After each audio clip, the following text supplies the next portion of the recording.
This episode of Inside Running is proudly sponsored by Sydney Marathon.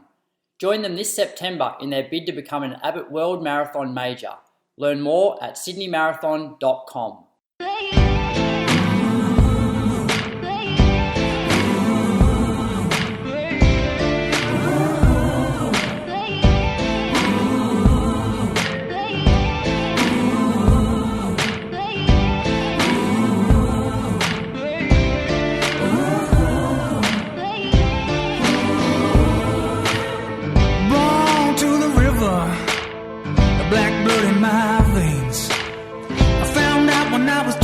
That your skin can bring you so much pain.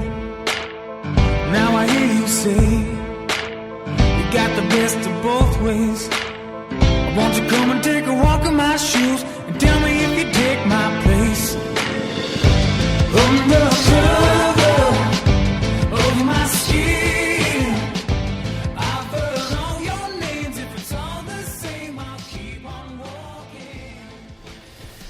Welcome to episode number 278 of the Inside Running Podcast. Thank you for joining us for another week. Recording this on a Tuesday during the day, which is pretty odd for us, as most of the time we record on a Monday evening. So a bit of a change in plans this week to adjust to Moose being over in Japan. Welcome to Julian Spence, the 2:14 marathon man, the coach of Ali Pashley. One of the most, the voice of Australian distance running. How are you this week, Moose, over in Osaka? You come up with that one on the spot, did you? I was just trying to build you up before we talk about a disappointing performance, obviously. Just trying to just pump you up, remember who you are. You're only as good as your last race. Yeah. That was going to be the intro. Didn't mention that in the introduction, but how are you in Japan? I'm all right. I'm pretty tired, actually. So, I'm pretty tired, pretty sore, a little bit flat. So yeah, it's didn't go as planned, obviously. You're staying over there, aren't you? I think, is Bree on her way in Pia? So Bree is currently at Cairns Airport, and fucking Jetstar didn't pack any luggage on the plane. So, like, literally no luggage. So she's about to get on her next flight to Osaka, knowing that there is no luggage of hers. Oh, so and she's got Pia as well? She's got Pia, the prams, like, still in Melbourne, all the luggage still in Melbourne. Can you believe airlines just get away with this shit? Like, it ain't no thing. Yeah, it's always pissed me off, the fact that they can get away with whatever they want without giving any sort of compensation generally, whereas any other business, you'd be dragged across the coals for not compensating people for fucking up.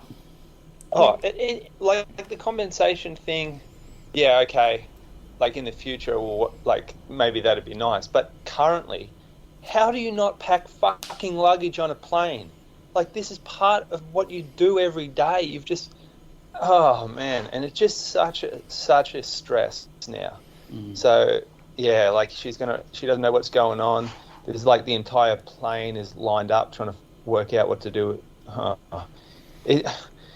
I just wish there was another airline we could go to, or like we could.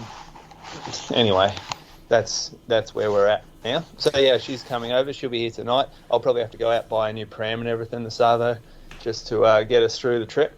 Yeah, that's complicated. My other co-host, Bradley Croker, up in Canberra. How are you today, Brad? Yeah, good, Brady. Got a rare Tuesday off work, pupil-free day, so...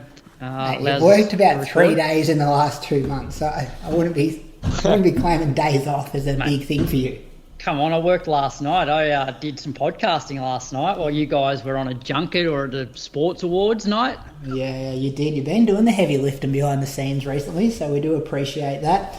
Let's go into some running chat though, boys. It's going to be a big episode with the Osaka news, the Maurie Plant news. That was a good meet last week. Eloise Wellings is going to be joining Bradley Croker to do a bit of a training talk segment, which he was just referring to. Moose on the loose, it's all coming up. Moose, though, we'll start with you. Monday through to Sunday into Osaka Marathon. Yeah, so I didn't do a lot of running this week. I ran with Ali actually on the Monday. So what was that, Tuesday? Sorry, let me just have a quick squeeze. 21st was, it was on the Monday. So we just did a bit of a recap of the the race. She ran me through everything, so that was good to hear. And Tuesday morning did a little workout, like a pre-race one, 4 by 5 minutes. Now, the idea was to kind of run. I didn't really have any paces in mind. I didn't mind it being a little harder than marathon pace here.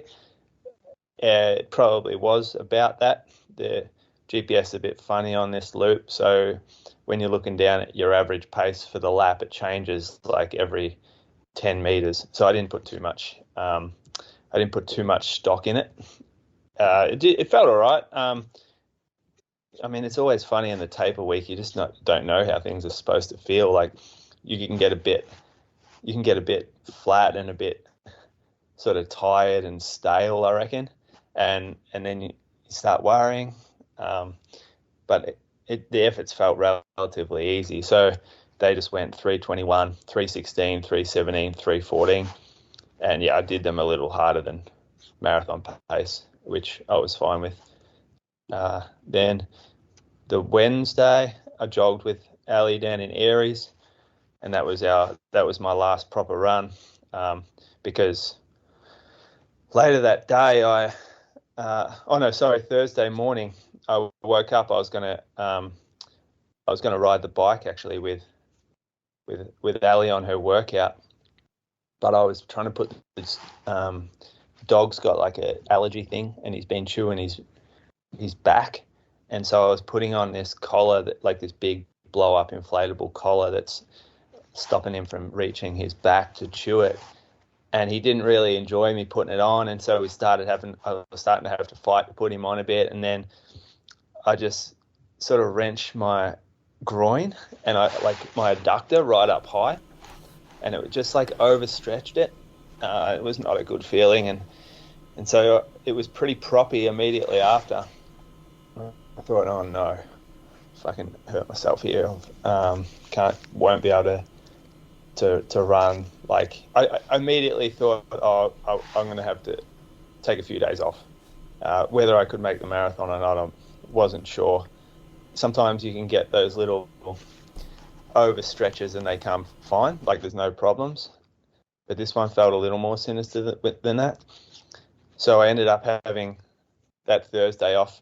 Friday was travel day, and then I jogged on Saturday morning, just from the hotel with the Mizuno crew that we're staying with, and it's in the middle of the city, so it was like a lot of stop-start, and the GPS was real funny because we're in like around high rises. So I just ran half an hour there.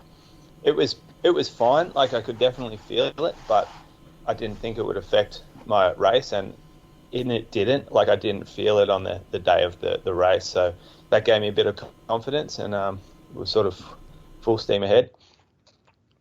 So then the marathon, well, that day we actually had we went to the opening of the new, they call it Mizuno Engine, which is the new research and development facility at Mizuno here. So they've got an entire building that's dedicated to product development, like they can make samples and prototypes in this building, and then they can test them all in the same space. So this whole building's around innovation, and it was pretty cool. Like they showed us some of the testing they use for their footwear, and there's like all sorts of stuff there, golf and baseball and swimming, and what else are they big in? Like volleyball and stuff. So there's heaps of different sports there, and they sort of showed us how they test, and ran us through a little bit about the plans for the future there. So that was actually pretty cool to see that behind the scenes. Got to talk to some of the product developers and the research people, but it was a big day. So we were out there for a long time. There wasn't a lot of sitting down, and we got back, and then it was sort of straight to dinner, and so there was not a lot of downtime. It's not the ideal rest day before a race, but this was always about this trip rather than the marathon. So it was sort of what I was expecting. The next morning, marathon morning, got up bloody cold. So this was like the coldest day ever. It says on here the temperature was 4, feels like 0, but that was at the race start, and it started at 9:15. But we arrived down there about 7 o'clock because Mizuno wanted to take some photos before the race in front of the castle of all the like the global team that they kind of had there that were running. So that this building opening, there were Mizuno athletes coming, and then there were some Mizuno employees from different corners of the world. And how many in total, Moose? A few there? Runners, I think there was probably about 20. Okay. I'd say. Yeah. So, and so there was no real elite runners. One guy ran 2:23, which is pretty good. I'm not sure. I can't remember where he was from. Maybe one of the Asian countries. But it was yeah. I mean, it was good. It was just, again, a bit different to the normal prep that you do. And because it was so cold, so when we were standing out there for these photos, it was 0, it feels like -4. It was like I was fucking freezing cold. And we were cold for 2 hours standing outside. So, again, not ideal prep before the race. And then you have to go into the starting block half an hour before the start of the race. And so I got down there and stripped off my stuff and handed it to Sam, who was looking like the Mizuno guy who was sort of looking after me on the start line. And then you're in the start block, and I had just my race gear on. Everyone else around me had all this warm shit, and it was so cold. It was like I was trying not to like shiver too much because I know how much energy that burns. But when you're that cold, you don't really have a choice. So I had like half tights, a singlet, arm warmers, gloves, and a beanie. That was my kit. I probably should have had like a jacket and pants on for this time. But once I reckon about 5 minutes into the race with that kit on, I wasn't cold at all. So yeah, once I was up and going, I didn't notice the cold. It was just the pre-race stuff. But there were some people that I could tell were feeling the cold during the race as well. So yeah, the front line was the elites. So I was in group start block A, which was the first start block of the rest of the field outside the elites. So there was a massive sort of pen for us. I worked my way semi to the front, probably about 3 to 5 people back, and watched the elites go off about, I'm going to say about 70 meters in front of us. And the gun goes at the same time, and we stay where we are. And then, yeah, we sort of push forward after the gun goes. And so I was about, I don't know, maybe 10 seconds behind the elites as they went off. And I caught up to some of the ladies a little quicker, and I got flooded by people behind me as well. So the race, like, interesting how my mind sort of set me up for this race and how I approached it. Like at the very beginning, when I found out about that I was going to go and do Osaka Marathon, I thought this will be great to just go back and experience the marathon again and have a really positive experience and just get one back on the board and show that I can make a start line. And as the build up went, I started to adjust my ambitions a little bit, and then I had some track workouts that went pretty well. I did a couple more long runs than I thought that I might get in. And so I got to the start line, and all of a sudden I'm like, well, my last 4-5 marathons have been really good. Like it went sort of Doha running 2:19 in heat. That was a really good one. And then 2:14 at Biwa and 2:16 Berlin, 2:18 Berlin. I thought I know how to do this. This is a pretty, like, I've got this covered. I can run 2:20, no problems off this fitness. So I fully bought into this whole, I'm fit, I'll be fine, like this is my jam type thing. And I think it's probably just the fact that I haven't run a marathon for so long that I forgot what it's like. I lost respect a bit for it as well. And it was a bit of a reality check. Forgot what I'm supposed to feel like early. So out of the gates, like the pace wasn't that fast, but I'm thinking, gee, this feels like I'm slightly reaching for it. And I never feel like I've always felt like I had the brakes on at the start of my good marathons, whereas this feels like, hold on, I'm actually sort of having to work to stay with the group. And I know this isn't right, but I'm in the group, so I'm going to stay with it. And again, that's probably number one fuck up. I didn't listen to what was happening. Even in my head, I knew what was happening, and I just ignored it, and my ego got the better of me there. And so, yeah, I was in the group of the ladies, basically, because, again, I justified it by thinking this has worked really well. At the last 2 Berlins that you did is to just stay with the ladies and then get faster if you have to or if you can later. So there was only one male pacer for the ladies group. I didn't have pace on, so I wasn't really looking at what pace we were running. I was just ticking off the 5K splits as I went through on my watch. So the first 5K split was 16:59. That included actually 70 meters from behind the start line before I hit the 5K mark. So that was probably a little quicker than what it sort of shows there. Then the second 5K, 16:48, third 16:54, and the fourth was 16:53. So it was relatively like the pacer was doing a good job. There was a few Africans in there. There was a lot of amateur men, I guess, and then Lisa Weightman was there as well. So I saw Lisa at about the 2K mark and said hello.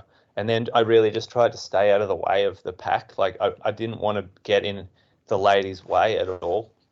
And I found myself at the first personal drink stations, just not realizing they were there. And I was on the left side of the pack, and that's where the tables were. And so I had all these ladies sort of trying to cut across me to get to them. And I thought, oh, fuck, this is not where I want to be right now. And so after that, I just decided I'm going to run on the outsides of the pack. I'm not going to go anywhere near the middle. And yeah, I just wanted to stay out of trouble. But I felt I wasn't settling well, so I couldn't get in a rhythm. At one point, I would feel really good, and I would suddenly be like 3 or 4 meters in front of the pacer. And then the next, I would be kind of sort of reaching for the pace and sort of dropping back and getting flooded with like thoughts, oh no, you've got to slow down. And then I'd sort of drop back through the middle of the pack, and all of a sudden I'd find myself at the front again. So I was really unsettled. I couldn't switch off the brain enough, which I think is important for the marathon, is to just go to sleep and relax. And at no point did I feel relaxed through that first 20K. So I knew things weren't going great at about the 15K mark. I started to feel like my quads were sore. And I remember, Brady, you mentioned that at Valencia, that you felt quad sort of soreness early. Yeah, just heaviness, like just picking up your legs just become harder and harder. Yeah, I was feeling like a jarring sensation through my quads. And I thought, I'm like, this is 15K and I'm already feeling like I have muscle damage. And that's a really bad sign this early, because that's another 2 hours of running, basically, or maybe not 2 hours at that point, but at least another hour and a half. And I thought, oh boy, this could be this could turn nasty if the body just sort of shuts down on me. And so I thought, okay, well, you slow down then. So let's just slow down a bit at the 15K mark. And I did try to get to the back of the pack, but I just didn't slow down when I should have. Like in my head, I started trying to almost convince myself that it'll be fine.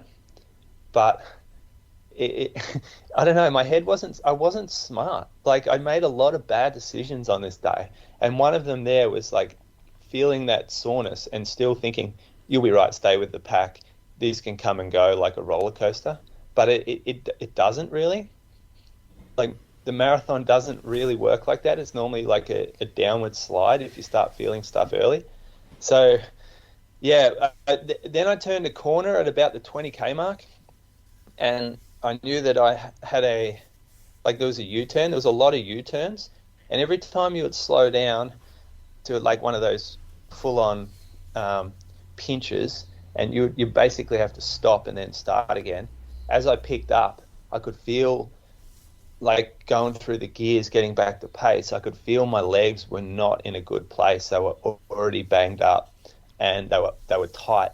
And then my calves, that last sort of K after I turned the corner, both my soleus right above the Achilles got super tight, and they felt really sore, almost like I could do myself an injury if I kept pushing on them. And so I made the decision there. I'm like, okay, Shane, one of the guys from Mizuno, is waiting at the halfway point. He'll be able to help you out to get back to the hotel. And so I finished. I went over the line, like the halfway point, and then I just stopped when he went to give me a bottle. And like, it's a weird feeling stopping a race when you haven't blown up. Like, I could have kept going at that pace, but so when I stopped, I'm like, yeah. I just had a conversation with him, and it was a bit strange. Like, it was a really different, like, I've never really pulled out of a race without, like, I've only pulled out of one race, and that was when I had a really bad hip injury and I literally couldn't run. So pulling out of a race like this it didn't feel right. Felt a little embarrassing. Like, felt as I was watching all the other runners go past, some were in pain as well.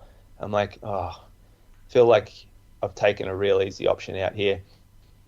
Even though I sit here now after having 3 days of contemplating, or 2 days of contemplating what's happened, and I feel like that was the right decision, because I'm sitting here with some of the worst quad DOMs that I've ever had, and my calves are just so sore, and that was from half of a race. If I had have pushed through the second half of this race, like, I don't think I would be walking. And I'm not sure I would have actually made the finish line with legs like this.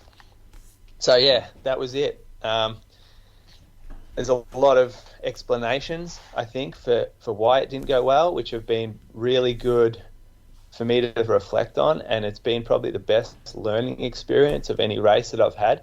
And it's motivated me now to start training properly, because the majority of why this went wrong was training related. It's funny you say that, Moose, because like we spoke about it in Bathurst a little bit, how it was going to be a really interesting experiment to see whether you could run sort of low 220s off 115k a week, and it's also, I think you could do it off 115k a week, but you would have to have like a hard long run just about every week. You'd have to have one longer sustained run, and then just easy jogs in between. Whereas you were doing 115k, predominantly training probably I reckon you got yourself into good 10k fitness, but not the marathon fitness. And like, if you ran super quick off the mileage that you were doing, like, I was going to be like super impressed and almost probably change my own training, going, oh, maybe you don't have to run that many Ks. And the only guy that I've seen run pretty well off the low mileage for the marathon was like Brad Carlefelt ran 2:19 a couple of weeks ago, and he runs about 1:30. But in the lead up, he runs a hard Sunday every week, like, you know, basically a marathon specific one. So I think if you're going to run low mileage, you have to have that in there, like, just about every week. Because I found even myself, like for Gold Coast, like I had maybe 10 weeks where I was still running like 150, 160k, didn't have the really big marathon sessions, but I at least had, you know, maybe 138k with some 6k at the end, the 15k around Yerrabee Pond at like 3:15s, and then Launceston half as a session. So I at least had a couple in there, but I even felt in the back end of Gold Coast, I'm like, I don't feel quite as strong as I did when I was 217. Like I can hold it together for 223, but I need to do more marathon specific stuff to get back under 220. And so, you're running 40K less than that a week and not doing much of the marathon specific stuff either. 100%. It's those two things. So I've written here, like I wrote down a few notes about this, and the legs were not conditioned for extended time at the tempo pace. And in order to get that, you need high mileage and /or specific long runs. And exactly what you just said, I did neither of them. And also, like, you can't fake marathons.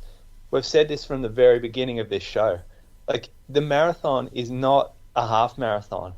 And there's a really big difference between 30 kilometers and 42 kilometers as well. And you can't fake it. You got to respect it. If you're going to go in like undercooked like I was, you have to slow your pace down. Like, you can't run at the pace that your ideal pace. Like, the reason that I got beat legs because I was running too fast for what my body was conditioned for. Yeah, and it just goes to show that there's so many different types of fitness and how, like, training needs to be specific to the event that you're training for. And, you look at guys like Deacon Mona. Yes, they weren't running a lot of marathon specific sessions, but they were doing a hell of a lot of mileage, which is that conditioning that you're talking about. So they got their conditioning through mileage more so than, marathon or doing sustained runs at marathon pace. That's right. Yeah, you can achieve it 2 different ways, can't you? Yeah. The other thing that I found was, like, that I realized pretty early was I wasn't invested in the race. Like, this was never something that I you never laid out. Were, though, were you? It's funny you say it was.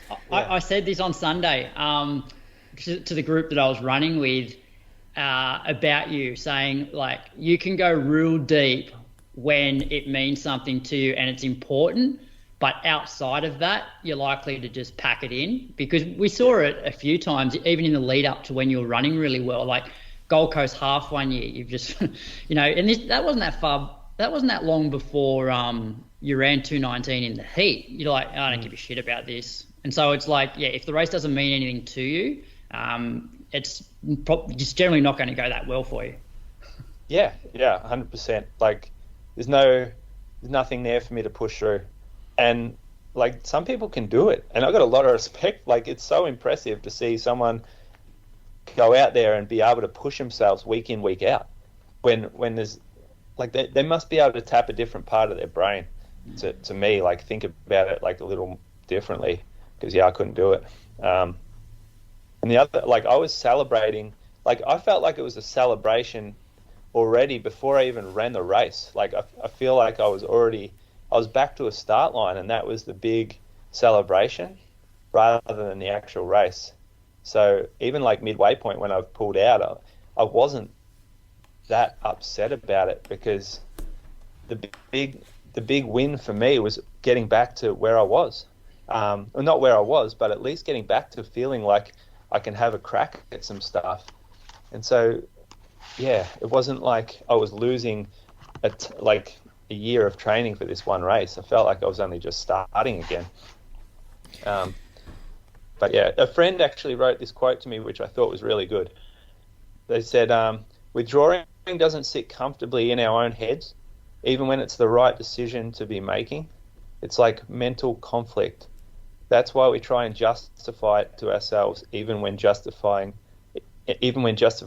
isn't needed, to try to make the idea more comfortable. And I kind of sit here and think I'm really happy that I pulled out of that race, because I would have been out for, I reckon, a month with how sore I would be. Anyway, that was it. That was Osaka half marathon. The uncharacteristic mistakes you made, though, that would be the worst part, wouldn't it? Like, you are renowned for knowing when to get it right, when to push, when not to. Like, the event so well, and it sounds like you made a couple of just mistakes that I'm sure wouldn't sit well with you. I bought into my own hype. That's what I did. I did that at Valencia. Yeah. It's the same thing, and everyone else's hype. Yeah. And the event hype, and you just need someone to pull you aside before the start and just pull you back in line, I think. Well, I think the other thing marathoners need to do, and this is where a lot of people come unstuck, is if you underestimate the fitness that you're in, you're more likely to have a good day, because you're going to go out a little bit slower than where you think you're at, and then you're going to have a good second half. Whereas, like both of you guys, Brady, you thought you were going pretty well, so you thought I was 68 through half's manageable, and the same with you, Moose. It's like, well, I'm not going there to run 2:30, which potentially is where more should have been, that 74 or so through half as opposed to 71. But you're like, well, I'm not going over there to run that. Like that's embarrassing for a guy like me. That's in my head. I'm thinking, I'm reading stuff about me, and I'm not listening to my own head, and I'm like on the way down on the bus, I've just totally changed the plan that I had for the race, like totally changed it just on the bus, because I started to get hyped, and I'm like, yeah, you run with the ladies today, you'll be good, like you'll pull it off. It can be one of those days for you again. It's really good. And that's a terrible thing to do, is to just renege on your plans the moment that you get on the bus to the start line. Like, there is so much learning from this race, and it's been a very good thing. It's been good for me. Like, you need to get reminded. At least because you said the other week that you were disappointed about having to take like a lot of time off after this and not be able to train with the group. So at least you'll be able to get back in with the group pretty soon. Well, hopefully, but the way I'm sitting here now, it feels like I've run a marathon. I've wanted to run the last 2 mornings, and I've woken up and my legs fucked, like not runnable. So it kind of just does show me that if you did run a marathon, you're out for 2 weeks. Like no running for 2 weeks. That's what it would have been, because I'm still not sure I can run tomorrow. Jells Park, Moose, what is it, 7 weeks? You'll be right for that. Jells Park, 7 weeks. And Berlin, 30 weeks. Yeah, Christian's counting down as well, 30 weeks. I think on his Strava or Instagram is like 30 weeks to go until Berlin.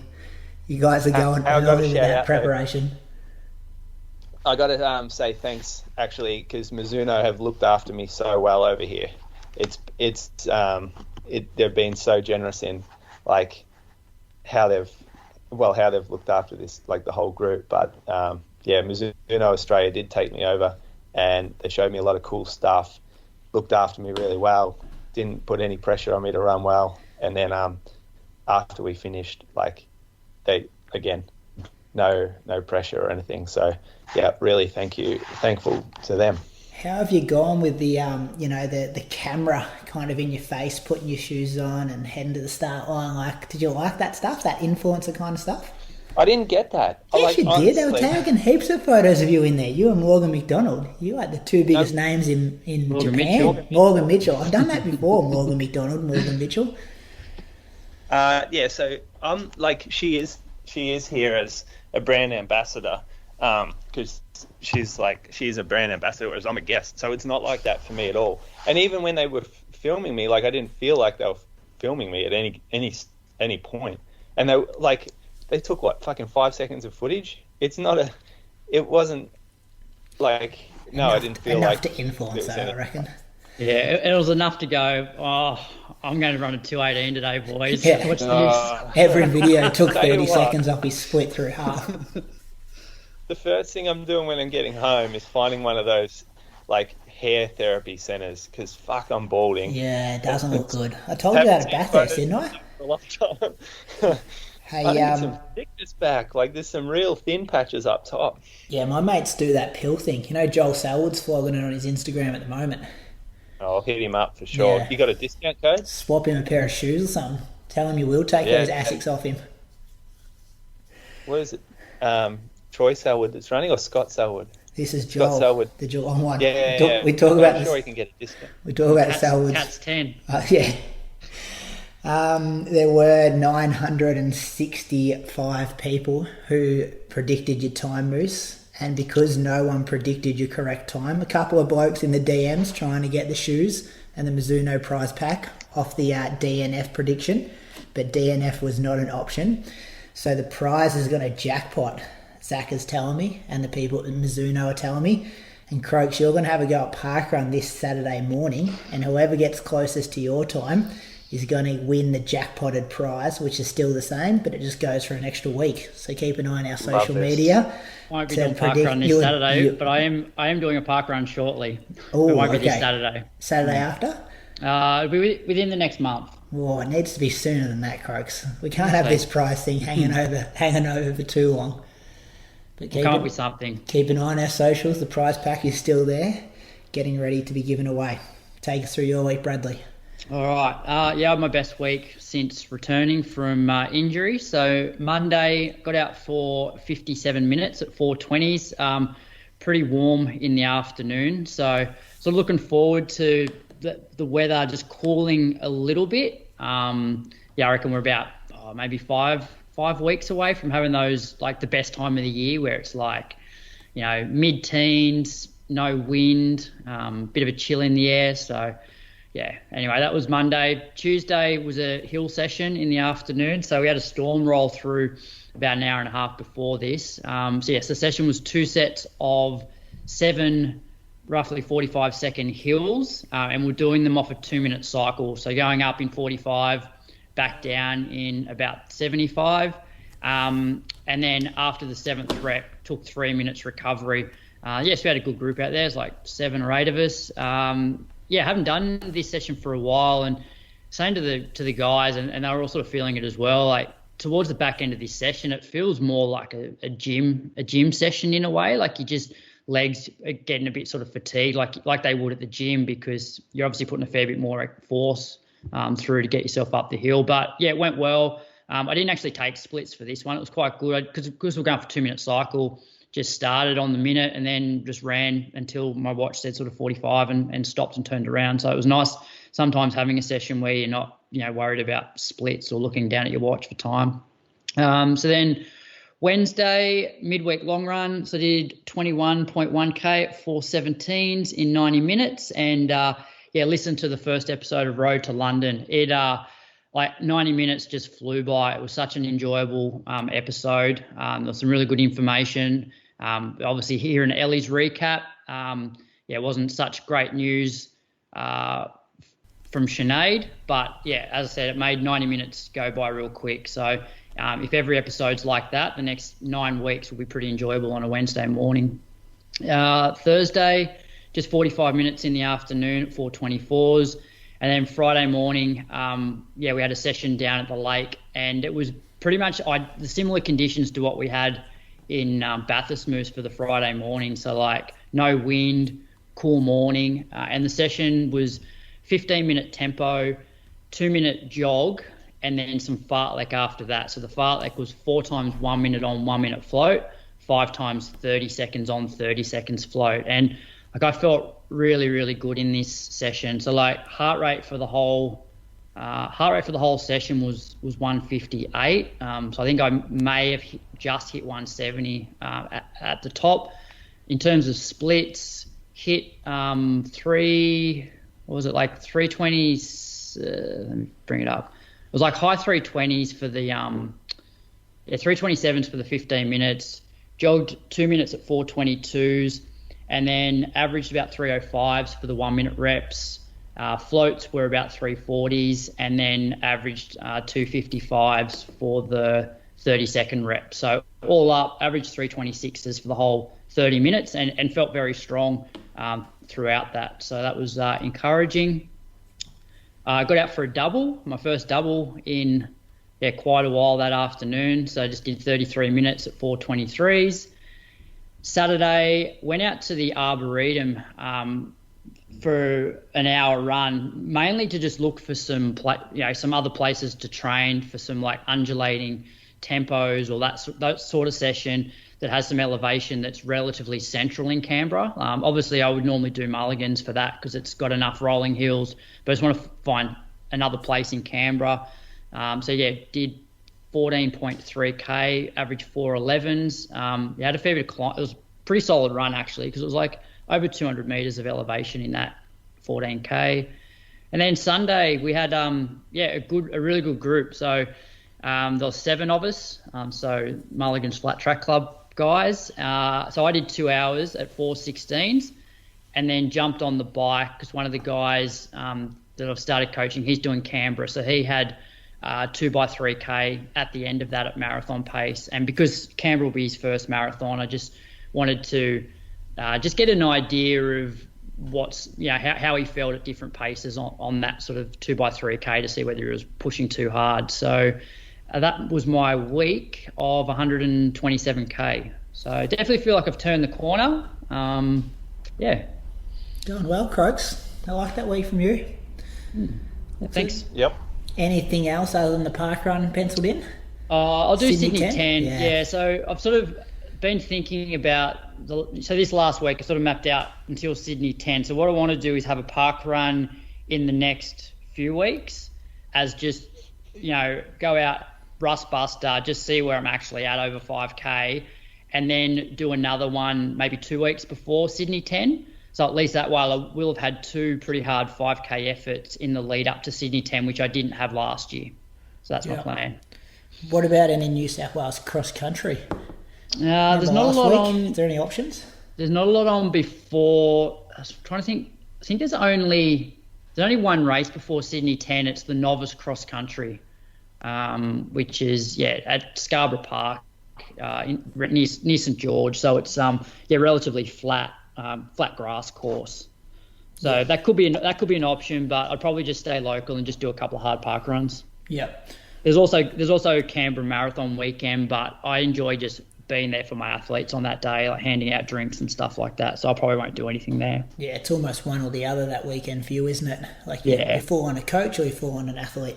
Yeah. And I think I get more enjoyment just seeing my athletes run well and helping them out than I would going out and running a 30, 10k or something. So. Yeah.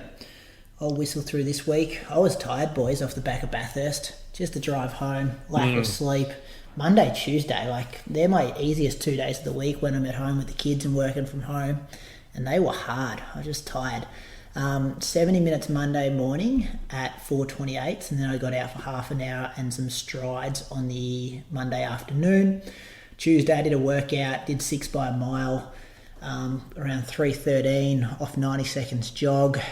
Just tired early in the morning. Got it done. Nothing sexy. Just got to string those kind of ones together. Got out for...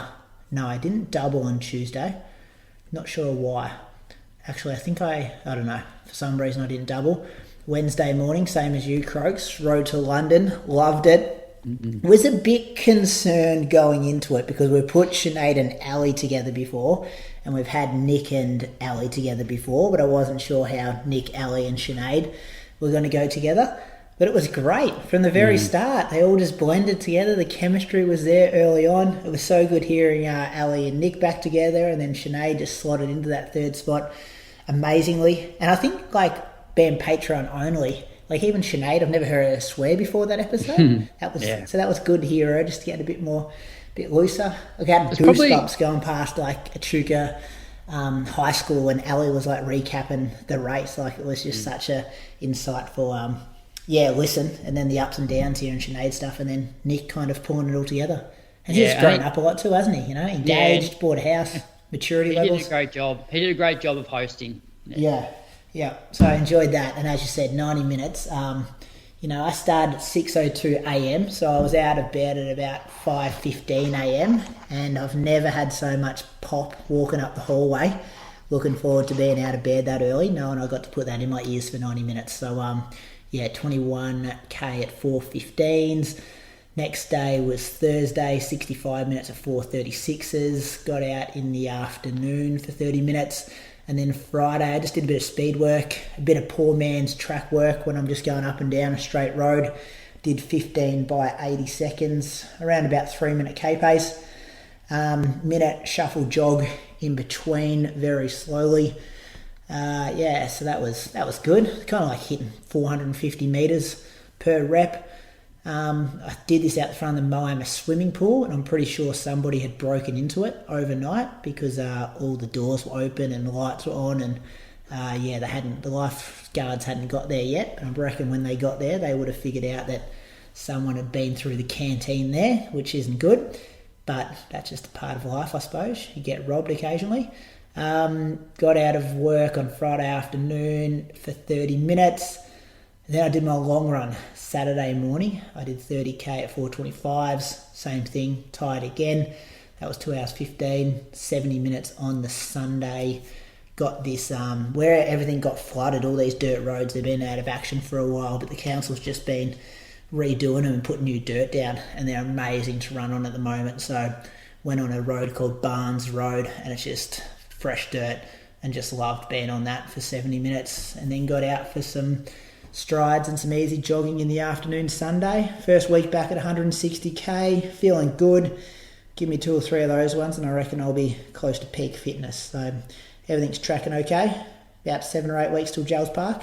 Got time to get fit, get in the Divi 1 team for the Bendigo Bats. Let's move on to thanks some Patreon supporters. Who you got, Croaks? You go first.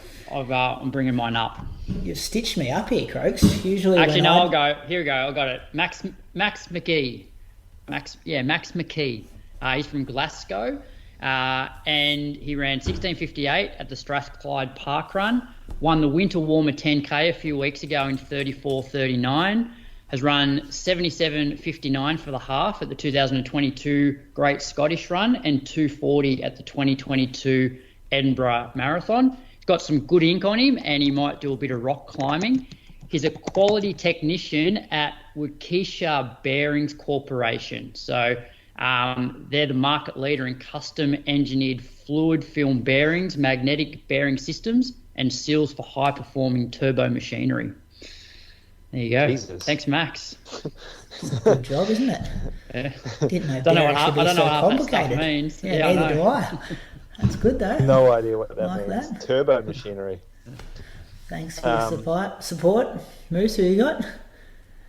I've got Chris Hales. So Chris is from Perth. He has estimated bests of 17:15 at the Yokeen Park Run. Is that in Perth? Yeah. Perth? Yokeen. I've never heard of that before. 80 minutes at the 2022 Perth Half Marathon. 3 hours at last year's Canberra Marathon.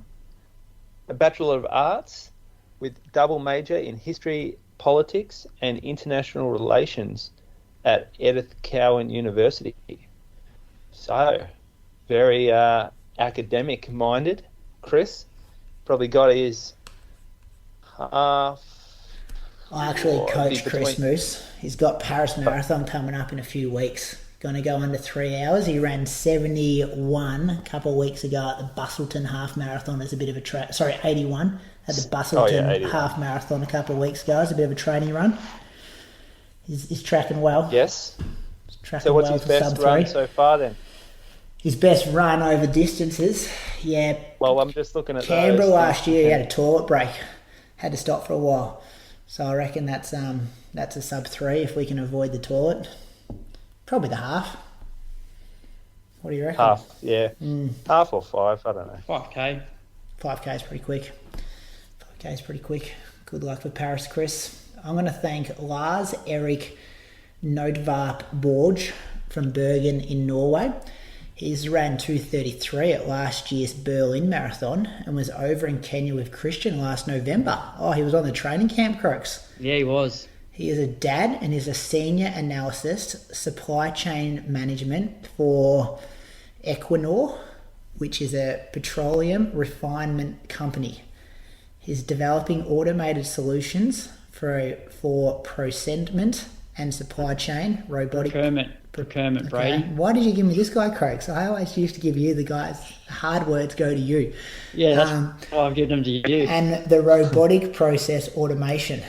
So Lars Erik, thank you for your support. Good to know you're in the company of Christian Ulrichsen at times over there in Kenya. I'm catching up with Christian and Toby next week. Was trying to do it last week. Was trying to do it this week. Everyone's busy. but it's going to happen next week. So Patreon supporters over there, yes, you get Road to London every Wednesday morning, but you also get the monthly with Toby and Christian.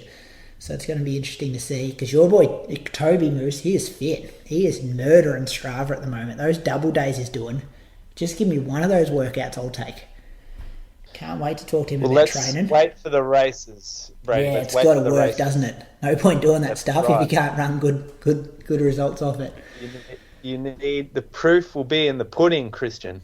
Yes, it will be, as Christian would say. So thank you to all our Patreon supporters. We're at episode number 278 because of your support. If there is one marathon you do this year, really make it count. We're ecstatic to announce that the Sydney Marathon is a candidate race for the prestigious Abbott World Marathon Majors. To help us reach our goal of becoming one of the world's best, we need passionate runners like you to join us on this amazing journey.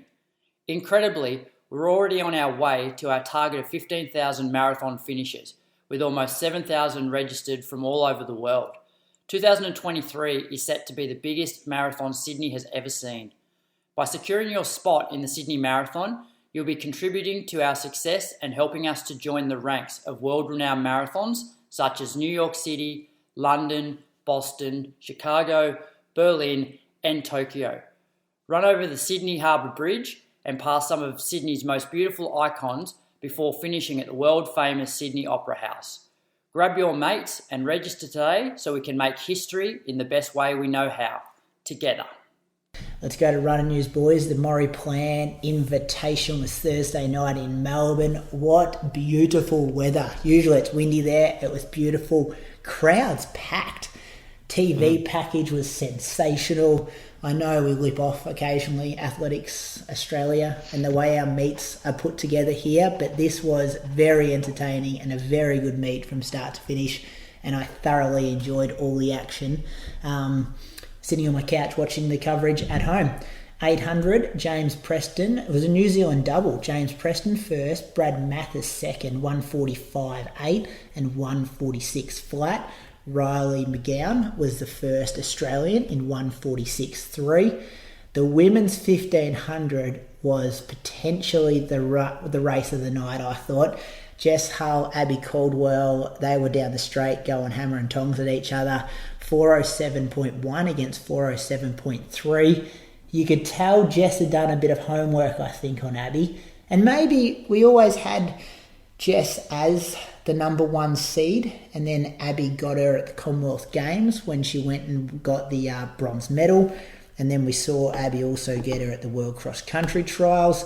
So I reckon Jess has gone away. She's done a bit of homework. She knows she can't leave it to the last 50, 80 metres against Abby. So with 250 metres to go off a slow pace, pace making was terrible, and it was terrible all night, I think, probably other than the men's 3K. When Callum Davies did a good job, every other race the paces were too fast or too slow. But Jess put the foot down with 250, 280 metres to go, absolutely flew around that final bend, and then Abby just clawed her back, and Jess had one last fight left in her with about 25, 30 metres to go to get the win, and it was one of the most entertaining races, men's or women's, I think I've ever watched, to see two Australians battle it out like that for the win. Georgia Griffith come in third. She was 4:10. She was the best of the rest. Those other two girls were the standouts there. Men's 3K, there was the junior kids, or junior Kenyan, and I think maybe some Ugandans and Ethiopians that were still in town after the World Cross Country Champs. So Ishmael Kipkirui from Kenya, born in 2005, it says here, he sat on Stewy pretty much the whole way until the bell. Like I said before, best of the rest. These two out in front, and then there was a bit of a race on for third and fourth, but we didn't see them too much in the footage. After Callum Davies pulled out, maybe 4 or 5 laps in, Stewy kind of had the lead and pretty much towed Ishmael around until the bell when he went around him. He ran 7:41.3 to Stewy's 7:44.3, and all that kind of time was put into him in probably the last 350 metres, so just a bit of a stronger finishing kick there. Dan Kibet, the junior from Uganda, was third in 7:50. Ben Buckingham, he's running well, probably just not getting the hype he deserves at the moment either. I reckon Buck's just kind of a bit in the background. He was fourth in 7:50.9, which I think was a PB for him. The men's mile, one of the probably blue ribbon events at this meet. Loaded with quality as well. Oli Hoare got the win, sat right on the pacemaker. Pace, I think, was a bit slow and then picked it up a bit in the second lap. And then Oli came home in a 55-second lap. Looks so strong. He ran 3:52.2. Sam Tanner from New Zealand was second, 3:53.8. Cameron Myers, the junior, he's only 16, I think, Bradley, is that correct? Yeah, 17 in June. Spoken about him quite a lot. Doesn't lose a race, but he was going to lose here because he was up against the top guys, but still finished in third, only two blokes in front of him. He ran 3:55.4, which is an under 20 Australian record. I think the second fastest under, what's that quote about the mile? Second youngest person to break it? Or the youngest person? So the youngest person was Jakob Ingebrigtsen to break the 4-minute mile. And when he did that, he ran 3:56. Cam Myers was 9 days older than what Jakob was when he ran 3:56, but Cam ran 3:55. Ran quicker. So on par, yeah. So doing incredible things and showed a lot of maturity, I thought, because he made a really strong move to sort of get back up with the top guys, sort of, maybe a third of the way through the race, but then realised it was maybe a bit too hot and just let him go, but then was able to have enough to sort of beat the rest of that sort of second pack for third place. So a lot of maturity for a 16-year-old. I thought he got it wrong, actually, because, guys like Matthew Ramsden went around him. He probably went from kind of like third, fourth to seventh or eighth. And you're like, okay, he's got it wrong. It's about time he doesn't execute perfectly. And then you watched him. He kind of just come flying past him all with 180 metres to go. And you're just like, what? This kid is amazing. So, yeah, he had the maturity of someone who's been running at that high level for 10 years, not a 16-year-old. And it's interesting, like we don't like to pump the juniors up, and you hope they kick on, but you got to, like, the thing is, he's running so fast now that if he never runs faster than this again, it's still an incredible time. Yeah, the thing with celebrating juniors is, and this is with veterans and stuff as well, sometimes we celebrate juniors because they run good for juniors or for veterans, whereas this kid is running good for an open person and is running competitive against the best Oli Hoare, Sam Tanner, like some of the best names. Sometimes I think we celebrate these juniors who, this kid ran 41 minutes and he's 12 for 10K, but there's no other kids that are 11 or 12-year-old actually doing that event, so it gets watered down a bit. And it's probably same with some of the veteran results as well. This person won 10 gold medals at the World Masters Championships in the 85 age bracket, and which is an amazing feat in itself, but there's one other person in the age category. So it's like, how competitive is it? And Cam Myers is putting his feet on the line next to very good quality athletes, and he's stacking up pretty well. Yep. Do we know what who's his coach, Croaks, in Canberra? Croaks is Dick Telford. Mulligan's Truck Club is a member of that. It's Dick Telford, isn't it? Or is it Des? No. So he, it's what's his name? Lee. I thought it was Dick Telford. No, so Lee Bobbin. So Lee Bobbin had a group, and he had Tom Palfrey. Remember Tom Palfrey was running maybe 3:40 for 1500, and then he went over to the University of Oregon, and so Tom's still over at the University of Oregon now.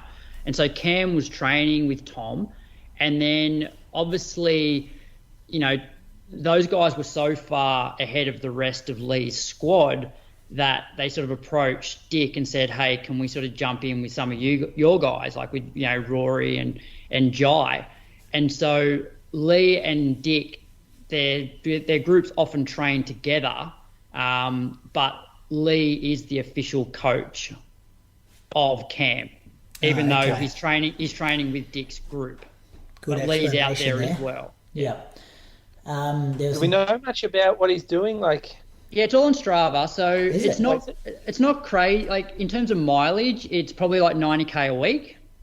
So he's not one of those 16-year-olds that's out there running 130, 140k a week. It's 3 sessions a week.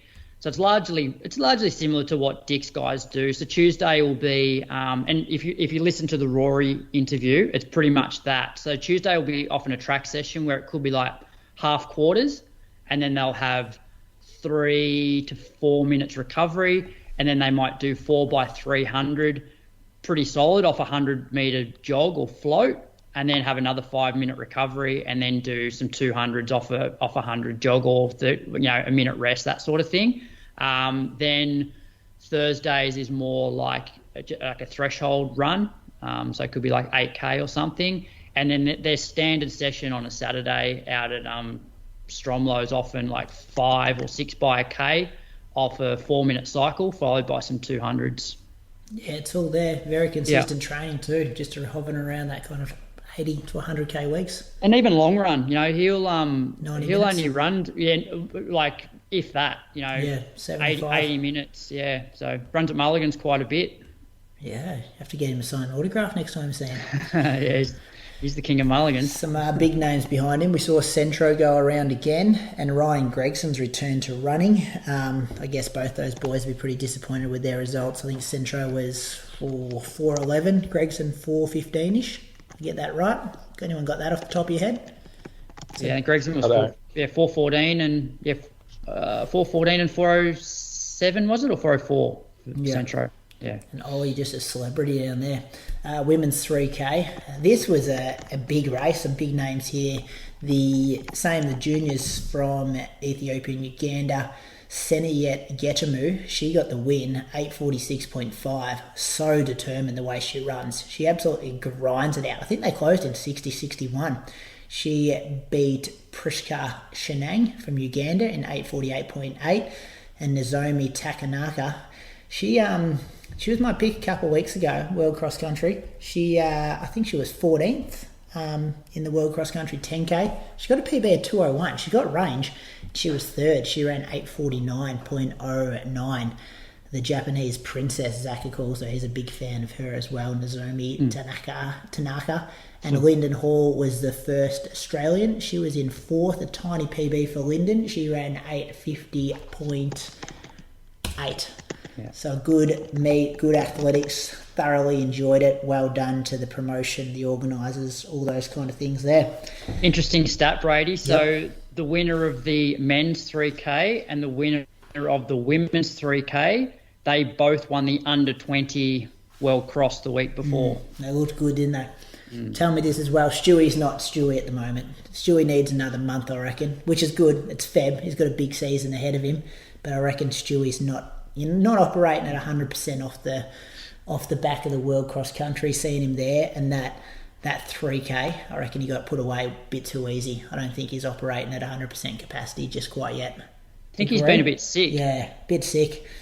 Probably impacted his training a bit, which is all good. Long season. Don't need him firing yet. And that's the trade-off, isn't it? Stewy running super quick now, does it mean that, it's a long time to stay sharp, between now and, say, World Championships in, generally August. Yeah, I like it. Could be a blessing, Croaks, I think. Yeah, and then, I feel like, you mentioned Bucks before. Like, Bucks is just building nicely, like running well, but still hopefully room to improve between now and, the business end of both the domestic season but also internationally. See Bucks as a big poster boy for the new On Athletics Club, Melbourne. Well, they all got their faces on a big poster. Yeah, but Bucks is the big name there. He's the Olympian.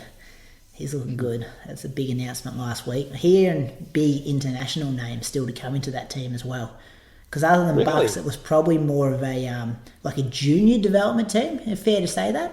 Claudia's made an open team, but the rest of them, Keely Small went. She's made an open team. She ran at the 2018 Com Games. Do you know what I mean, though, don't you? Yeah. Like, I feel like they're investing in potentially they might be at, Paris. 5 years time. 5 years time, yeah. Even Brisbane 2032. It's a 2032. Is that when we got the Olympics? Yep. Yeah. Whereas Bucks, he's made already. He's making Olympic teams. Mm-hmm.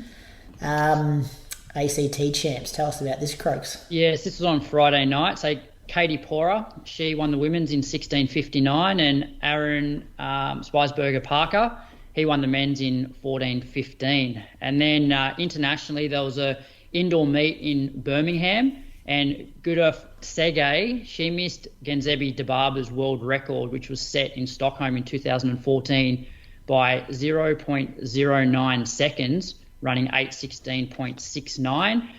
From an Aussie perspective, Kat Bissett finished second in the 800, running 159.83. That race was won by Keely Hodgkinson in 157.18. She have to go wide around lapped runners too, and she missed their record by 0.009. 900ths of a second it was. Yeah. How many lapped runners she have to get around? I don't know. I didn't see the actual race. Yeah, I just saw some tweets about it saying, would have she got it if she didn't have to go wide? But then maybe Dababa was going wide when she said it. Never, like those indoor tracks, it's only 200. Yeah. Moose, Osaka, Lisa, she could be going to her fifth Olympics here after this. It's a likely situation, isn't it? It is. Yeah. I just love how... So, Lisa... Come on, give us the facts first. Well, Lisa Weightman, 44 years old, right? 44? Age doesn't matter to these ladies anymore. No. I know, but... Stop saying their age. You asked me for facts. I know. It's amazing. Me and you have got 10 years until we peak. So now she was fourth place in 2:23.15. You can't ignore the fact that this is a bit of a phenomenon that's happening at the moment with Australian female distance runners who we haven't seen before, in this age bracket, and it's just it's incredible, really. So Lisa was fourth place in the Osaka Marathon. This was a pretty deep race. So gold label would be, wouldn't it? For sure. And the men, I'm not sure. I don't know exactly what it was, but I think that even in the Japanese, the ladies had a big selection race here for it was a big one for Paris Olympics, I think. So it counted for them, and so there were a few ladies trying to get on the board. So Lisa ran with the front pack to halfway, and she was sitting in basically behind the Africans. She was cruising there. So she was surrounded by men, and then the Africans were a little bit more skittish than she was, so up and back, and they'd get a bottle and drop right back, but she was really I guess settled, we'll say. And so she's come home. I think she went through about 71.10 because it was just in front of me, and 71.10. So she's run sort of maybe 72. Yeah, something like that in the back half. So just a slight positive split. However, she ran the third fastest Australian time ever. So only in front of her now we have Sinead and Benita. So this puts her into all-time sort of Hall of Fame territory if she wasn't already, which she probably was. Let's be honest, she'd been to 4 Olympics. So now she's second in line on the rankings in terms of the Paris Olympics.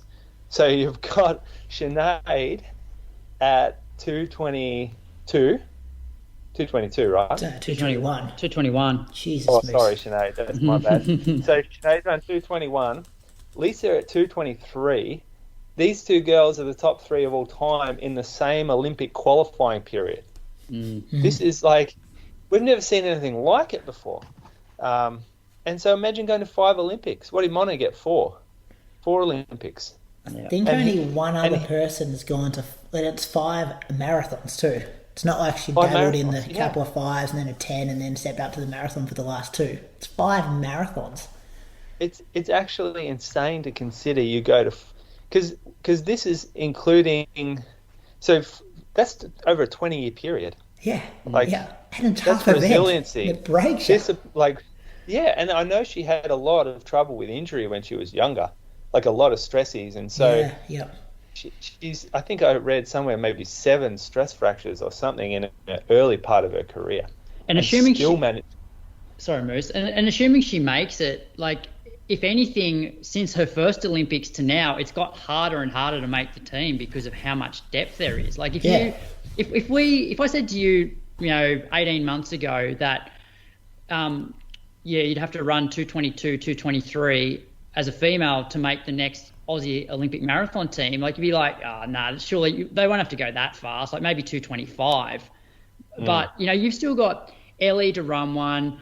You've got Izzy to run one. Eloise is there. Like, Eloise has run 2:25. Jess. Like, 4 doesn't go into 1, Croaks. There's going to be like three really good girls miss out. We could leave an Commonwealth Games gold medalist over the marathon and potentially 2:24, 2:25 ladies off the team.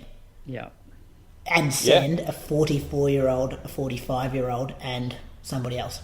It's bloody motivating. Like, it's incredible. Because I had the chat with Eloise, which we'll hear shortly. But I'm just saying, like, and because she's just turned 40, like, you can't use age as an excuse anymore. Like, whether you're male or female, as to the reason why you can't run fast. Like, I thought to myself, very good. I'm 40. I'm over 40 now. Like, if I can run low 220s for a marathon, I'm going bloody well. And then I see, like, Lisa's older than me and now has a faster marathon time, like, in her 40s than what I've run. So it's like, oh, well, maybe I need to pull my finger out. Like, there's no reason why, I shouldn't be doing it or I can't do it.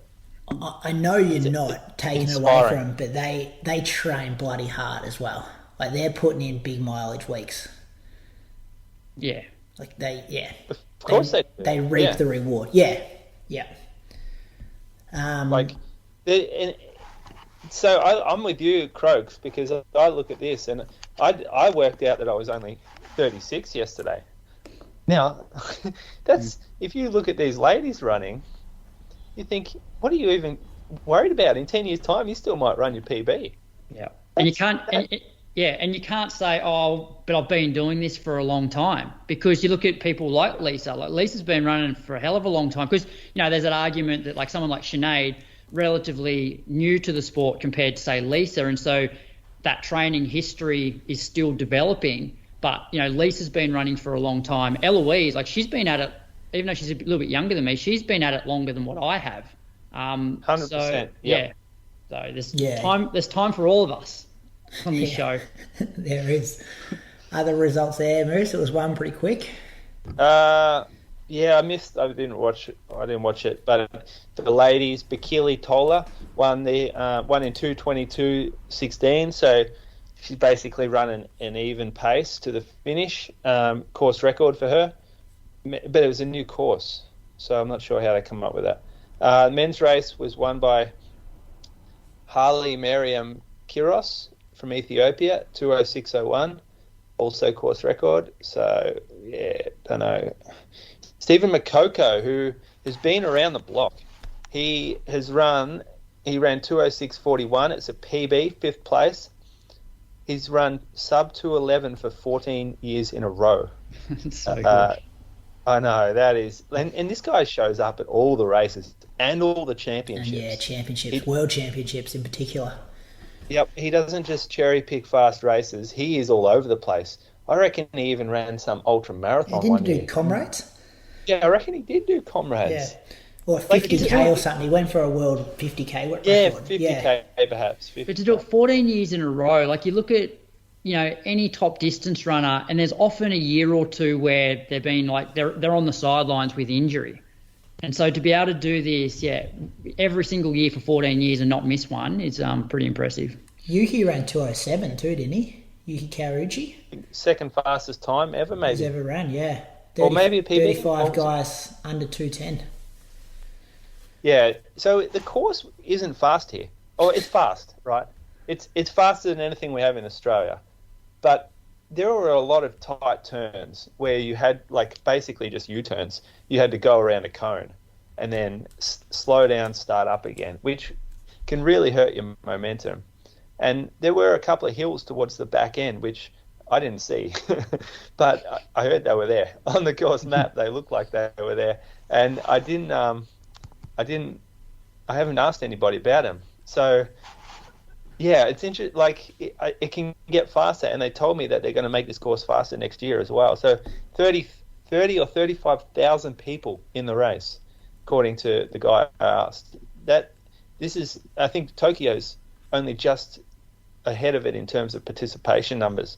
So I think this turns into a really big race in the next few years. Pretty good qualifying standards to get into the elite race too. Like I'm just on their website because I was looking up. It is a gold label, by the way. 2:28 to get into the elite field. 3 hours for women. 68:30. 1:20. That's not elite. Yeah, that's how elite. You get an elite start. Surely not. Yeah, 31 flat for 10k, 35 for women. There weren't many people in that elite start. Yeah. So that's like yeah, this is just on their website. Qualifications for elite entry. Those who have set any of the following official records in certified races held anywhere after April 1st, 2019 and before the application deadline. Men's marathon 2:28, women's 3 hours. Interesting, because it definitely didn't look like it was loaded with 2 hour 55 ladies marathoners. Yeah, maybe they've still got that. Cost 18,200. Japan. Marnie Ponton was in the race as well for Australia, around 2:33, and which was solid for her. And Dean Menzies 2:17, which he's a Western Australian, so big from Dean. It says here Matt Fox ran 2:21 after talking up a big game. That's so Croaks' mate watches all his videos and stuff, so I wanted to include he an influencer? He must be an influencer. Croaks, you know him? Well, no, I believe that he had a crack at Brady on a podcast recently, though, about stuffing up in Valencia, going out too hard. Hey, I've got no rebuttal to that. I did stuff up. Look at my finishing time. So got me there. Yeah. Kick me while I'm down, Matt. Good on you. Thank you. Appreciate that. But so we'll just go into a moose on the loose, Brad, because I know you wanted to have a crack at this. The 2:20 mark, it's disrespected by people, correct? Oh, well, correct. It is. I just hate, it's good to have goals, but I reckon going out and saying that you're in a particular shape, let's say, that you can run 2:16 for a marathon, yet you've never broken 2:20. I think it's disrespectful for all the people that have run between 2:16 and 2:20. Just go out and do it first and then call yourself a 2:16 guy. Yeah. Yeah. Why? Round numbers, though. They even got people, I'm going to break 30 minutes for 10K. It's like, do you know how hard it is to break 30 minutes for 10K? That's not an easy thing to do. People just love the round numbers and just say they're going to do it. And they never do. It's hard to achieve these things. Results talk for themselves. It's like we've seen it with Christian, haven't we? Well, then I like what you said, Croaks, about it. Then it disrespects the people who have done it.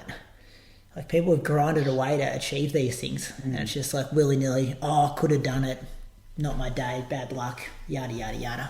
I also compare it to the boy who cried wolf, in that, I've known some people in the past that have always gone on about, I'm going to run this time, and I'm training really, really well. And early on, when you hear people say that, you're like, oh, that's awesome. I hope you do it. But then when they keep telling you that they're going to run this time or that they're in this shape and never do it, you basically just switch off and you just stop, you just go, okay, whatever. A bit like the boy that cried wolf. That's a wrap on Moose on the Loose. Well, I thought you guys might have gone a bit harder here, because through the fucking message group, it sounds like you want to go a bit harder, and I'm only seeing 20% of the actual... Hey, I've had a crack. Yeah. I can't have a crack. He called me out for Valencia. My result was shit, so I can't have a crack back. Yeah, but it's I still ran faster than Matt. But I thought I had business going at 68. I think if you look at my 5 and your 10 and my half, whereas some guys want to go 68, 69 through half, who I don't think they got business to be in that conversation. But hey, that's just my opinion. Well, you've at least broken 2:20, so you going, we grilled you. We grilled you for going too far. Less of an opportunity, so I've got to go. This guy flies around the world to all the best races getting around. But what I don't get is if your goal is to break 2:20, go through closer to 70. Which when I went to Lake Biwa, my goal was to break 2:20, and I remember you guys in the weeks leading up, you'd obviously seen my training, and you're like, you're gonna leave too much out there by going just through around 70 minutes. But I'm like, you know what? I don't care, because That's my goal, is to break 220. And the best way of me doing that is to even split or potentially negative split. So I went through 69.45 and then ran, 67 high for the second half. Whereas, so anyone that wants to break 220, go closer to 70 minutes. You don't need to bank time. Yeah. Okay, well, I'll never disagree about breaking time thing. I like that. Let's move on, Croaks. Let's go to your training talk segment with Eloise Wellings, thanks to the Sydney Marathon. Enjoy this, listeners, and we'll be back in a second. This week's training talk is sponsored by the Sydney Marathon. Join them this September in their bid to become an Abbott World Marathon major. Learn more at sydneymarathon.com. It features an all-new marathon course, is Australia's fastest marathon with a record of 2:07:03 set last year, new extended cut-off time of 7 hours, increased on-course entertainment, and the opportunity for runners to go into the draw to win Abbott World Marathon major tickets. And joining us as part of this week's episode is a 5 times Commonwealth Games representative, a 2-time Olympian, and Australia's 5th fastest female marathoner of all time. She also happens to be a Sydney Marathon ambassador. Welcome back to the Inside Running Podcast, Eloise Wellings. Hey, thanks for having me. No worries. Firstly, thanks for giving up some time. It's been a while since we've had you on, but it's good timing given you're a Sydney Marathon ambassador, but also you've got a big race coming up in less than 2 weeks in Nagoya. So how's that prep been going? Yeah, it's been pretty good. To be honest, it's probably been one of my clunkier build-ups, but I'm going in with some curiosity and I'm going in still with some very what do I call it, huge belief that I'm gonna still have a good day. And I mean, I've done the work. It's just I've been sick, and there's just been a couple of little things that haven't had to deal with before, a few little challenges. So I know it'll be interesting, and I'm up for the challenge, to be honest. I'm ready. I'm looking forward to it, and I think that's the best way to be when you're going into a marathon. I'm like, that perfect mix of nerves and anticipation, and also excitement about what could potentially happen. Yeah, and outside of being sick, has the prep been similar in terms of similar sessions you did in the lead up to Nagoya last year, and how have those sessions compared? Yeah, look, I haven't. The sessions have been really similar. To be honest, I've been really disciplined in just not going back to check too much on what I was doing last time. So it was such a different vibe last time. In terms of this time last year, I don't know if you remember, but it was basically raining every single day. And you guys are from Victoria, so I don't know if it was raining as much in Victoria, but this time last year in Sydney, it was raining and the weather was completely different. This summer in Sydney has been so hot and humid, and it's going to make a difference to your training. It's going to make a difference to how you feel. You need to make adjustments. And I kind of just didn't want to go there in comparing, what I did in any of my build-ups, in any of my other build-ups, but I'm just going by feel. And I know that, I'm feeling really good. And, my workouts have been, more than what Nick has asked me to do. And so I'm assuming that if I'm doing more than what he's asked me to do in terms of, splits and hitting intervals and stuff, he's setting them similar or faster than what we did in any of my other build-ups. So I think I'm going okay. I know I'm going okay. And I tend not to go back and check too much to compare, just because I think there's so many other factors. And this time as well, last time I was coming from almost a complete lockdown. And so life just looks completely different to us now. And, there's a whole lot of, especially with our 2 kids and busyness and stuff. So I've been disciplined in not going back to check too much, but in the ones that I have had a look at, I'm like, I'm going good. I'm right where I need to be. Yeah, I think there's some good advice there for most runners in terms of not going back and comparing from week to week or year to year. But given it's training talk, are you able to share maybe the details of maybe one of your best sessions that you've done in the lead up? Yeah. So I know last week I did 3 by 5K and then a 2K and then a 1K. So the 3 by 5K, we kind of started out with a 16:50, then a 16:40, and then close to a 16:30. Nice. What recoveries? With just a 2-minute jog.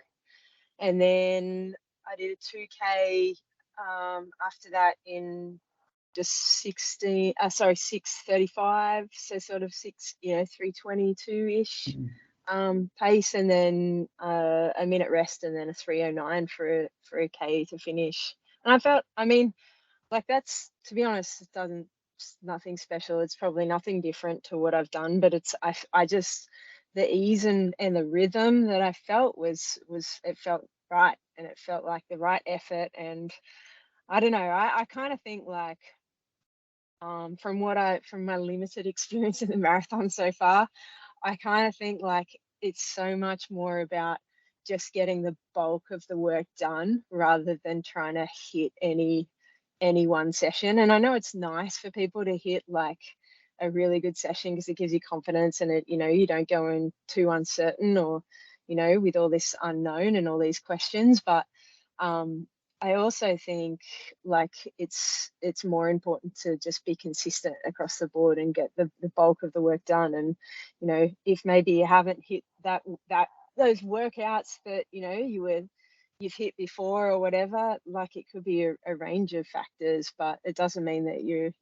not going to have a good day or that you can't lay down a really good marathon. But I mean that was one that I felt really good in, and Nick was really happy with it, and we're like, yeah, cool, let's just keep going, let's just land the plane now. We've got a couple more weeks left, and just roll in. And what sort of mileage have you sort of been doing this prep? Yeah, I haven't hit it too high. I went to Maragami, so I came down a bit then, and not too much. We didn't actually really taper for that much for Maragami, but we are sort of sitting on around 145 has been my biggest week over 6 days. I always have a rest day, so well, that's good. That's pretty much the equivalent of 100 mile pro rata week, I suppose. Yeah, it's around that. And then I'll do 2 elliptical sessions most weeks on a Tuesday and a Friday. On my bigger workout days, I'll do 2 ellipticals just as a second run. Just pretty easy, but just an added bit of aerobic activity. And goals for Nagoya? Have you spoken to Nick about roughly what you'd like to go through halfway in, and has it changed at all after seeing Lisa run 2:23? Oh yeah, that was a stellar run by Lisa. Really great to see her lay down such a strong one. And I actually haven't spoken to Nick about it yet, and we typically wouldn't, like, until I probably get to Japan and find out what's happening with the pace groups. And because there's no point in me going, oh yeah, I want to do this pace, I want to go through this pace at halfway, and nobody else is planning on doing that, so I'll be running on my own, which is not typically the case in Japan anyway, because there is so much depth of women in those races. But I think I'll just get to Japan first and settle in, and then find out what pace groups there are going to be, and then make a decision. And like I was talking with my husband and my training partner Rory, like my husband Johnny and my training partner Rory, about what that I'm not going there like to hold back. And I always, for the next best part of my career, I guess I want to make myself vulnerable in marathon and just see what happens. So you can definitely count on, that I'm going to take a risk, a measured risk, and just see what happens, see if I can have a great day out there. And I think I'm really ready to do that. Yeah, well, you almost have to lay it on the line now. Like, given Sinead's run 2:21 and Lisa now 2:23. Like, if I said to you 2 years ago, like, you have to run 2:22, 2:23 to make the Paris Olympics, like, a lot of people wouldn't have believed it. And so, is that now, like, is that daunting knowing that you have to run that fast to make the Olympics, or is it actually quite inspiring seeing like Lisa and Sinead run that, and they're a little bit older than you, so it shows that you still got time up your sleeve. Yeah, it's honestly so inspiring, and like, to be honest, like, I think you can try not to think about spots in the Olympics at the minute. Like, it's just not. There's so much time between now and next April or May or whenever the cutoff for the Olympic period is finished, and obviously it's the goal, but for me it's also about laying down the best marathon that I can, and if I do that, then I'll make then things will come up, and whether that be world champs or Olympics or opportunities to run in other majors, and all these other things that come from, laying down a better performance. But ultimately, it's just about following the process and trusting that, and going through what I need to do to have a great race. And and I think the rest will just take care of itself. Like, I think the best three girls will go to the world champs and to the Olympics, and whether the other 5 or 6 are that don't quite get there, we'll be cheering them on, and we'll have another race to run. And whether that's me or others, like, that's the culture that I think is within women's marathon running as well, is that we all know that it's you against the event. Ultimately it's you against the event. We obviously all want to beat each other, and we're competitive on the day and you want to win, but ultimately it's about getting through the build up. It's about getting your headspace right, and really getting ready to lay down a good one, and getting that done. And if you can do that, then it's inspiring. And so Sinead and Lisa, like, of course they're pioneering the way, and definitely showing us all that you can be well into your 40s and be still absolutely killing it. And it's amazing. I've just turned 40, and I'm like, Lisa's 44, Sinead's just turned 46. Like, the actual heck? Well, I'm the same, because I'm 43 this year, and I can't use that as an excuse as to like why I can't run PBs when you see what Sinead and Lisa are doing. So, all right, let's turn our focus to the Sydney Marathon. So, what's your role there, and what does the event mean to you? Yeah, I've been working with the Sydney Marathon for the past sort of 4 years now, and I just love it. Like, I've played mostly a commentary role. I've raced a couple of times. I raced a 10K back in 2018. But I mean, it's just such a wonderful event. It's an iconic event. You get to run in one of the most stunning, picturesque cities in the world. And obviously with the opportunity now for Sydney Marathon to become an Abbott World Marathon major, like, it's just such an opportunity for people to be part of history. And I would encourage anyone that is thinking about running a marathon this year, that has run the half marathon last year at the Sydney Running Festival, to step up and go the whole way this year, and help us get that over the line. I just think Sydney has what it takes to be an iconic marathon amongst the world majors, and I think that it's going to put on a great show. And I'm really excited to be a part of it. Being part of the commentary team too is fun as well. Like, it's such a beautiful thing to watch a marathon play out. It's like that unfolding story of humanity at its, most vulnerable and courageous, and so many inspiring lessons to be learned from, the elite athletes at the front to the warriors at the back, and everyone in between. And I just hope people that will really get behind it and help us get over the line for the world major. Yeah, well, I know they're hoping to get like 15,000 finishes in the marathon, which means for that to happen, a lot of people would have to step up from, say, the half to the marathon. So what advice would you have for people that are doing their first marathon? Yeah, I would just say, have big belief and no expectation. Have big belief in yourself that you can take the step up.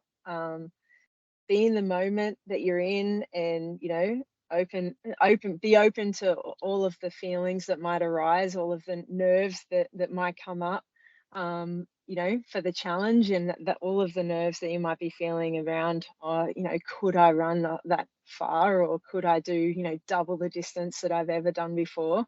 Be open to feeling all those things, and that's just part of the challenge. And to be honest, it's no different to what professional athletes feel, before any marathon, before their first full marathon. I remember my first full marathon before London, and I was more nervous than I've ever been. And it was such a wonderful experience, and just leaning into those feelings, accepting them, leaning into that feeling of the unknown, of what this, the uncertainty of what this might feel like, or whether I can even make the distance. I've been running for 30 years. I've been to 2 Olympics, but I was still having these questions in my mind of can I actually run that far? But I'd done the training, and I'd done the mental skills training, and I knew that I was just ready to lean into any feeling. And I had one of the best experiences that I've ever had in a race. And being privileged to run into major marathons now, the London Marathon and New York Marathon. And I believe that Sydney Marathon's just got everything that it takes to put on a great event and an incredible lifetime memory experience for people. Yeah, well said. Well, thanks again for giving up some time, and all the best for Nagoya. I'm sure a lot of our listeners will be tracking you. Hopefully we can get a website. Like we had Osaka on yesterday trying to track Julian and Lisa. So great. I'm assuming Nagoya will have the same setup. Yeah, I'm sure they will. I think there's an app or something. There's some way that my husband followed me last year, so he kind of knew the result when I called him. So there'll be some way to follow. But thanks for your support, guys, and we'll hopefully chat again soon. Yeah, thanks, Eloise. Take care. Thanks. See ya. All right, Croaks, listen to question. Boys, do you want one on comparing trails to road racing or training intensities when training for a marathon? Which one do you want? Let's stick to the marathon one, because we've been talking a lot of marathon stuff. All right, listen to question. Sessions faster than half marathon pace in a marathon block. Intensity, volume, frequency. In a 5, 10K or half marathon block, or even cross-country block, we always do plenty of 8 times K, monarch, quarters, etc. But with the need for bigger mileage and the specificity for marathon pace / effort in training, they often get dropped / neglected as less relevant. How often would you incorporate them in a block? How hard and how big? That question comes in from Toby Ruffer. It's a good question from Toby, long-time listener as well, seen that name before. Well, personally, I still have sessions that are faster than half marathon pace in a marathon block. I'd probably have a session every week that's still faster than half marathon pace, in a marathon block. With the intention, because you want marathon pace to feel like marathon pace. You don't want to get stale doing too much marathon pace. Yeah, well, I still think that by running faster than half marathon pace, you're still becoming a better runner by hopefully increasing that threshold that you're capable of. If you're training for a marathon, sorry, Moose, can we just work backwards with this one? The most important thing would be the long run on the weekend. So then when do you put in this one? midweek, or do you do a marathon specific workout then as well? Well, I generally have my fastest sessions is the first session of the week, and then my longer one will be my longer one would be like a Friday. So obviously, if I'm doing a Sunday run that has marathon pace at the end of it, I'll often get people then to take 2 easy days, and the first session back will be the Wednesday, which that one would be the faster, shorter reps, and then I'd have something longer at marathon pace later on in the week again, either on the Sunday or on the Saturday or whatever. Yeah, so that's how you fit it in. You got that extra time to recover. Moose, anything more there? Would you ever do marathon specific or half marathon reps on the Wednesday and then marathon on the Sunday? This is where it can get hard to. This is where it can get hard to fit in the faster stuff. I know, and it is a balancing act, and I think we'll call like sessions harder than half marathon pace. We can call sort of VO2 type workouts if you're looking at, say, like K reps at 5K pace or something, which is what a lot of people do, and sort of speed endurance type stuff. And I think they're important. As Brad said, you get fitter as an athlete. You improve your VO2 max, you improve your threshold, like maybe not as much as specific threshold work, but you're still like gaining fitness by doing them. So what I've started to move towards is this. Here's how I sort of it's not specific every single time you go out and do a workout. So this is an example. Wednesday, marathon specific workout. Sunday, marathon specific long run. Marathon specific. How was it working? I've got it written down. So Tuesday. No, let's start again. My bad. Actually, I might have fucked this. He's off the pot here, Croaks. One DNF and what's happened to him. Take him back to Ali's coach this time last week. I need a spreadsheet in front of me to pull this off. It doesn't always have to, like, when you're in marathon training, you don't always have to do like 8 by a K or 10 by a K as a big workout. You can put workouts in that are like C grade workouts. You can do a 15-minute fartlek the day before you do a marathon specific long run. Like if you want to touch on something, you can touch on it without doing a massive deep dive on it. So if you want to do a little threshold session, you can do like 4 by 5 minutes at threshold without doing a 30-minute straight threshold and using it as a big session. So there's ways that you can include these workouts within a week by doing them the day before a longer, more specific session, if that makes sense. You don't do them after the big, hard workouts. You do them before. Yeah, because what you're saying, you can't fit it all into a week. You can't fit in a good long run, a good marathon-specific workout, some easy recovery time, and a fast workout. No. So something's got to go. Yeah, and that's why I do, like, if you're riding a marathon block, I do a marathon-specific long run every second week, so that then the week that I don't have the marathon-specific session, I just have like some longer marathon pace reps, so maybe like a 2 by 7K and a shorter faster session, and then just a standard long run. So no intensity in that long run. Whereas the other week, I'll have a shorter quality session, and then my other session for the week is the long run with the marathon pace stuff. So you can still get one session a week where you're running, significantly faster than half marathon pace, even, week in, week out during a marathon block. So you almost work on a 14-day cycle. Yeah, 2 week cycle. Yeah. So within those 2 weeks, you're going to hit one quick long run with marathon specific, one time on feet long run, one threshold workout, and then one maybe quicker than threshold workout. And one session where you're doing like 2 by 7K at marathon pace, or potentially like a 10 mile, like closer to the day at marathon pace. In that 2 week cycle. And don't forget strides. This can sometimes complement like that quicker workout. Like if you can do 8 to 10 or hill strides, 15, 20 seconds, you're just still working that faster leg turnover. Definitely agree with that. And that's the one thing that I often neglect. Yeah, so do I. It's a good question though, Toby. Good luck if you're prepping for a marathon.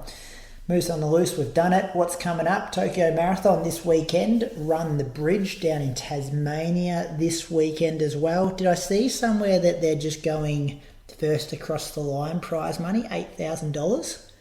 You know how they do that battle of the sexes, and it used to still be, you know, men's and women still get their separate prize money, and then if you were the first across the line, you get a bit of a bonus. Whereas I think as all the money now is in the first, second, third, and they've made them bigger. Liam Pompiani, the headliner down there, and Liam Adams in the men's field.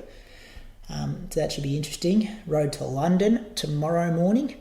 Anything else, boys? When's Sydney Track Classic? See, Jess Hull's just signed on for that. Yeah, not this weekend, the weekend after. Okay. It's a bit happening in the running world. Moose, anything happening in your life? What are you going to do over there? Go visit some castles? Oh, yeah, had a big day at the temples yesterday. Ticked off 3 shrines. So when do you cut off or when did Mizuno cut you off and you become holiday mode? When do you have to start going into your own pocket? Yeah. Paying for my own meals. Yeah. It'll happen after I check out in about half an hour. Okay. So then I find my way to my own hotel and I'm on my own in the big wide world. And when do you come back? Home? Yeah. Oh, like a week? I don't know. I have to check with Brady. She did all the booking for the holiday stuff. You don't even know when you're coming home. It's on a Friday, and it's not this let me tell you. That's almost it's 2 next weeks. Friday. So it's the I come back on the 10th. No, the 11th. Jeez, big holiday. Yeah. Who's running the shop? Jimmy Friend. Hey, we have the best team in Australia in our store. Don't worry about that. Those guys, they could run their own store, every one of them. No, that's good. Yeah. That's good. So you're just going to be in Osaka the whole time, or you're travelling around Japan? No, we're going to Gifu. Have you guys ever been to Gifu? Oh. Yeah, the half marathon. Yeah. Well, apparently, yeah, but it's also set at the base of the mountains, and there's a lot of hot springs and stuff, so it looks like a pretty cool place to hang out. Real cold up there, like 0 to 5 degrees every day. Sounds good. Croaks, what are you doing? Well, I'm going to go and search for an undulating tempo loop Friday session, and the Raiders kick off the season on Saturday afternoon. Oh yeah, team of the show. Who we got this week? We got the North Queensland Cowboys. Saturday at 5:30. Oh, that's good. Up there. Not sure how the Raiders are going to go this year. Okay. I don't sound too confident in the Canberra Raiders. The milk. Lack a bit of depth. Guess who else is in Canberra on the weekend, Brady? Who's in Canberra this weekend? Your mate Ragnar. Ragnar Oh, is he? Travis Fimmel, yeah. One of the best actors Australia's ever produced. Star of Vikings. Oh yeah, he's sending his he's got his beer promo up there, doesn't he? Yeah, so he'll be at that pub that we went to after the Canberra Marathon that year. Are you going to go down there? Oh, maybe. Yeah. Does he know you? I reckon he would. He's real good mates with Benny and Andrew Walker. I reckon they're influencers for the beer. They're always putting up photos. Yeah, Benny right. Walker, just say you work. I'll drop Benny's name, not yours. Yeah, definitely drop Benny's. Say you work for the podcast that uses his music for the opening and closing. Yeah, all right. Which is good. Hey, I'm going on a weekend away this week. Guess where I'm going this weekend? Boys trip. We went Ocean Grove last year and a lot of people were disappointed with that. So the person booking it this year changed up the location. Booked a house. Guess where we're going? Roomula. Echuca. The bloke organiser booked a house in Echuca. So I haven't got far to go. But, all the uni boys, about 12 of us, get together once a year. People flying down from Queensland for it. And we're going to Echuca of all places. So that should be good. That's why I'm training hard, trying to get as many Ks as I can before the weekend hits. Oh, Brady, give us the update. Last night was the local Sports Star of the Year awards. I heard you got towed up by a clay target shooter. Got rolled croaks by a clay target shooter, which was disappointing. Archie was on my table as well. Archie was also nominated. He got beaten as well by the clay target shooter. I should be able to tell you her name off the top of my head here. It's got to be a hard thing to do, those award nights, though, isn't it? Like, how do you compare different sports? Yeah, well, especially your one. You were nominated for being given a head start. Exactly. Like, the way I look at it, you win an Olympic gold medal or a stall sash, and then you're not even in the conversation. So I'm not sure how the heck I didn't win. But you know, go to the Olympics? Did anyone there go to the Olympics? There was a Paralympian who was the guest speaker, a guy called Cole Pearce, who won a bronze medal a couple of years ago. But no Olympians. I think this lady did win a world championship potentially, clay shooting.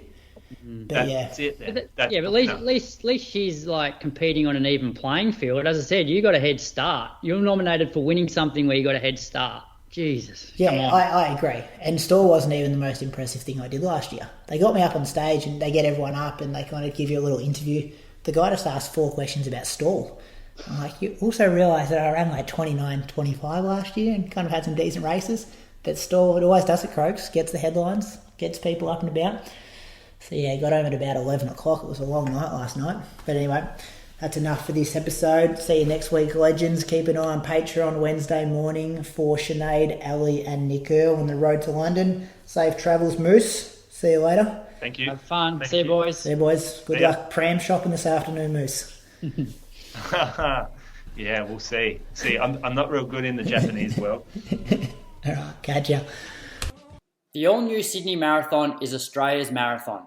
So join us at the start line this year for an event you'll never forget. Register now at sydneymarathon.com.